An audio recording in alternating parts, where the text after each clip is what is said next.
Hey, what's up guys? Dylan from Nomad Outdoors. I finally got my fish finder pulled out of my 2014 Pro Angler, and I'm going to install it into my new 2019 Outback. So since I'm doing it, I figured I'd make a video for you guys anyway. It's going to be how to install a Lowrance system fish finder into a 2019 Outback. So just a heads up, this hook 4 system is just the normal, like traditional transducer. So if you have a side scan like the Lowrance, the total scan or anything like that, the install will be a little bit different, but not too different. And I'll link in the description a really good video that's actually from Hobie that shows you how to do that if you have a side scan. Alright guys, so the tools that you need to do this project is a screwdriver, a 10mm wrench, and some electrical tape if you want to clean it up, and maybe a zip tie if you have them. Alright, so the first thing you need to do is flip the kayak over, and you're going to take out these 3 screws, almost just like the old, if you ever had a Hobie kayak, it's just like the old system. You have 3 screws and then this whole unit will pop out. Okay, so just take your screwdriver. You just got these 3 screws to take off this transducer cover.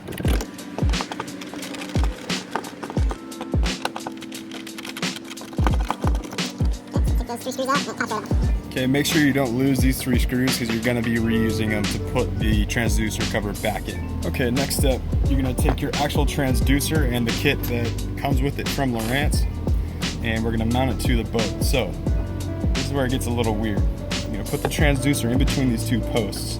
You start with this screw, do one of these wing nuts,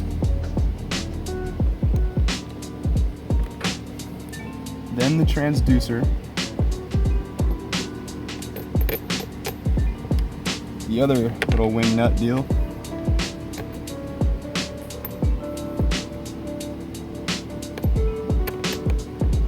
just like that. And you can see that there's these teeth, like these grooves in there, so that it all clicks together, and this allows you to kind of slide your transducer where you want it. You don't want it really touching the plate, just somewhere floating above it, but you want it as parallel as you can get it, essentially.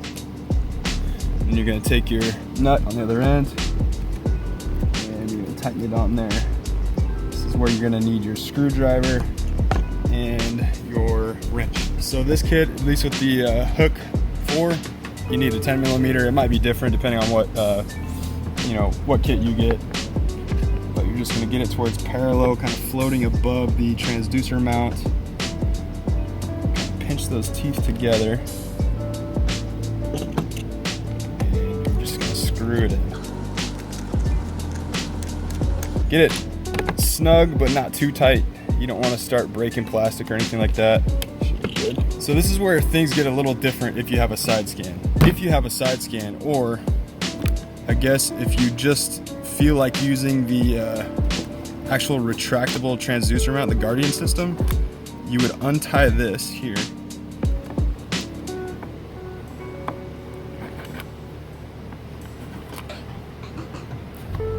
You tie it knot here on this little harness, this bridle, pull it to the center. So then that's pretty much what happens when you pull to retract the Guardian system. That's what's going to pull this plate up, because you see how it's hooked there to the bridle. So if you do want that, if you have the side scan, or you want to use that feature where you can pull your transducer up for whatever reason, you really don't need it if you have a normal transducer like this one. But if you have a side scan one, it actually comes out here. You'd get another piece here, and then it mounts and it sits right here on the outside. So if this is mounted normally and you don't have the Guardian system pulled up into the hole, your actual transducer is outside and exposed. So if you're pulling it into a truck bed or anything like that, you're going to damage it. So that's really what it is for. That's the whole Guardian system is really made for the side scan. So if you don't have that, it's not a huge deal. I figured just to show you, I might as well tie it up anyway. But so that's that. Okay, so the step that I skipped is they did this cool thing this year where they put kind of a guard over like where the transducer cable comes through, because if you've ever taken off a transducer out of a kayak that you already have, it gets a lot of like grass in there, and you'll find lures, soft plastics, all kinds of stuff. So before you flip it over upside down, or you can just do what I'm doing and making up for it. You need to take that off right there, and all it takes is a screwdriver. It's one screw. So once you've got your transducer already hooked up to the cover, and if you've tied this knot, if you want to, all you're gonna do is you're gonna feed your transducer cable through that hole. Once you've got it through there, you're just gonna place your cover back on. Take the 3 screws that you had already taken out and drop them down to the brass inserts that come in the kayak.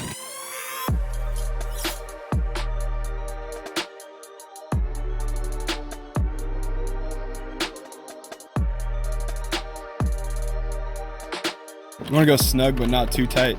If you go too tight, you run the risk of stripping any of these screws or the brass fittings that are already in the kayak, and that would be pretty bad because they're actually embedded in the hole.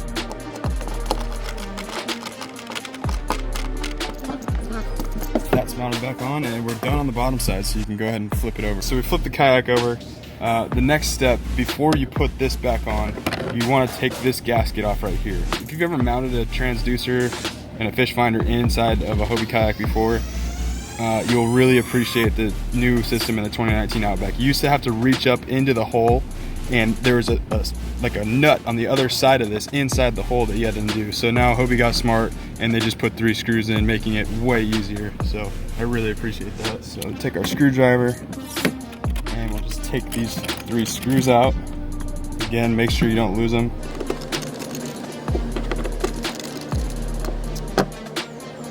Okay, so you have the actual bracket, and then you've got the gasket right here. And we'll use these in a minute.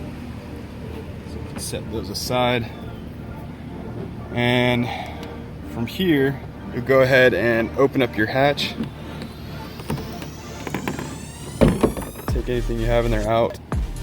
All right guys, so this part's really important. Before you feed your transducer cable to the hole itself, you need to put that gasket and the bracket back on. So what you want to do is, on the side of this gasket, you have a side with a lip, like an edge, and then a flat part.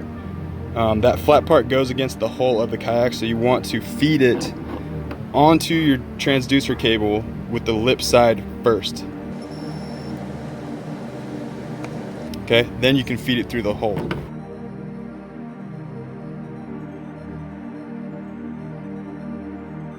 So just make sure it's on the pulley itself, kind of like that, so that it can actually roll.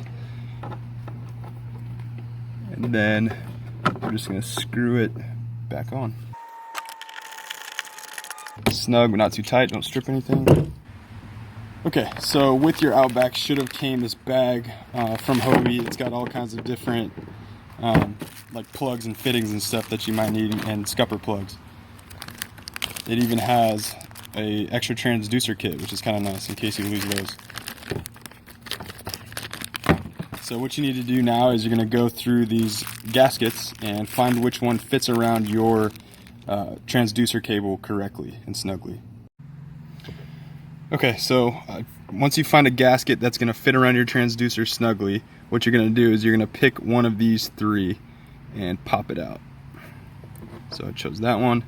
What you're going to want to do is put that piece around your transducer cable like that, and pop this little gasket into there. So then it'll look like that. Once you do that, line up the gasket with these screw holes. Take those screws that came on it, and we're going to put all this back on. This one you especially don't want to tighten down too much, because if you flatten that gasket too much, it can actually bubble up and you're going to get, it's just not going to seal right. You might get some water in there. So just like everything else, snug but not too tight. Okay guys, so the next step is you're going to want to choose which side your actual fish finder unit's going to be on. I'm right-handed, so I like to be able to manipulate the buttons with my right hand, so this is actually the right-hand side of the kayak. So I'm going to choose this side right here, and you have another 3-way plug, just like the one we took off to run the transducer cable through, right here on each side. So this is the right side, you can do the same thing on the left side. You're just going to take these 3 screws off like we did with the transducer cable.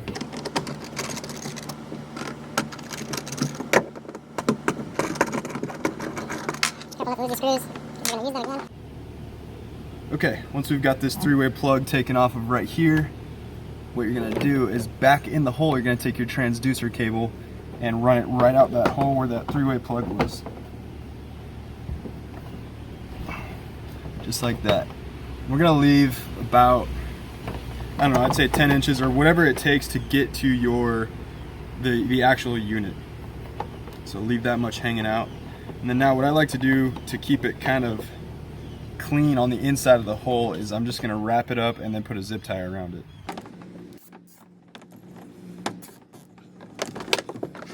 So just like we did earlier with the transducer cable, you want to find one of these gaskets that fits tightly around your actual cable itself. And then you're gonna want to put it on your cable with the flat side facing the kayak itself. Okay, and I like to leave myself, I don't really need a whole lot of space because my transducer or my unit actually sits right above where this is going to come out of the hole, but leave yourself some room there.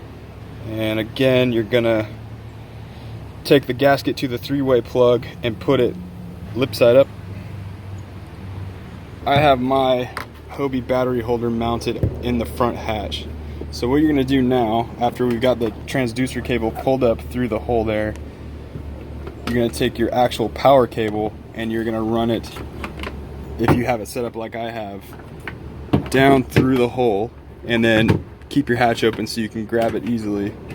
And then what I'll end up doing is I'll probably zip tie this cord to this post or something just so it's not dragging, in case you get any water in your kayak. You don't want that sitting in water. Okay, so I've ran my power cord up through the bow, and you're just going to reach in, find it, and what you're going to do is you're going to run it through that same plug that you ran your transducer wire right there. So I'll go to the other side and I'll reach in the hole and grab this and pull it out. Okay, so like I said, up through the hole itself, fish it out, make sure you go through that same gasket.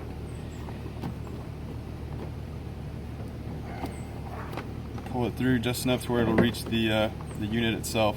So you can see that the unit itself is going to be mounted right here, so I really only need about that much to mount to it. Once you do that, you're going to find one of these gaskets that fits around this cord tightly and put it on. Okay, next guys, we're going to pop 2 of these out of the 3-way plug like earlier, and with the gaskets around your cables, push it back in. Make sure it's kind of tight and as sealed as possible so it won't let any water in.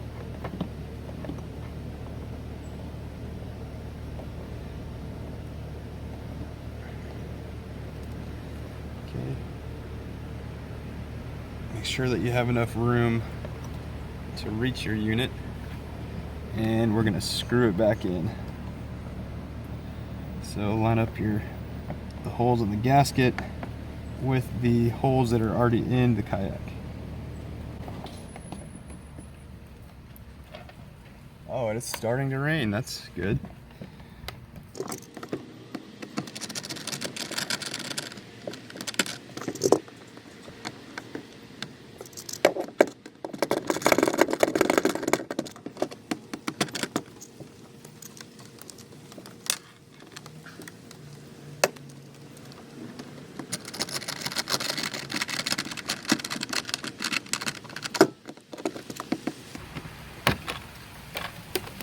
Yep, there's the rain. To be continued. Being that this is Florida, it did just rain for about 5 minutes, and my AC unit just kicked on. My neighbor's dog is barking, and one of their daughters was screaming, of course. But where we ended off, we just put our cords through that 3-way plug and screwed it back in. We're pretty much done. Next step really is put the battery in, make sure it works. Put it on in there. I don't like to hook up any power source until I have everything ready to go, so I'll put the actual fish finder on there first. Put this bad boy on. You don't really need to plug your transducer in now, but I just want to make sure that it's going to, you know, reach. Plug that in. Power source. Need a little more room. Okay. This thing in. Okay.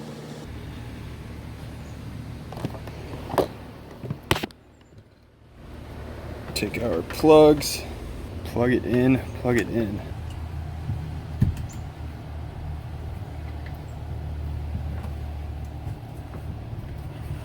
All right, we have everything hooked up now, so let's make sure it works.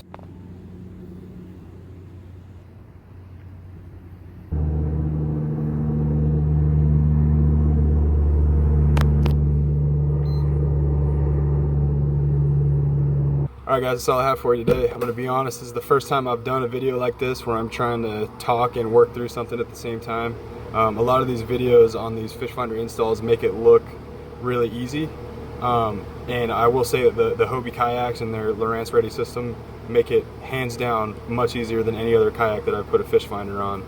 But this can get pretty frustrating, especially if you're doing it alone and it's your first time. This is my 3rd time doing it, and I still have to edit out little mess ups and hiccups. So if you're getting frustrated with it, just keep watching and pausing videos.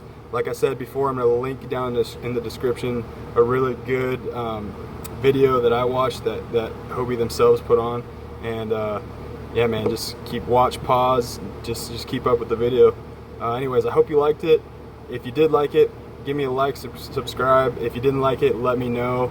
I'm open to your criticisms. It's actually going to help me a lot if you let me know what you think and how I did and any improvements I can make, whether it be talking too much or just being too shaky with the video. I'm still kind of new at this, but the reason why it matters is because I have a lot more modifications that I plan on doing on this boat, and they're going to happen soon, and I'm going to be making videos of it. So if I don't fix any of the mistakes that you guys see, it's going to look the same. So I really want you to let me know how I do.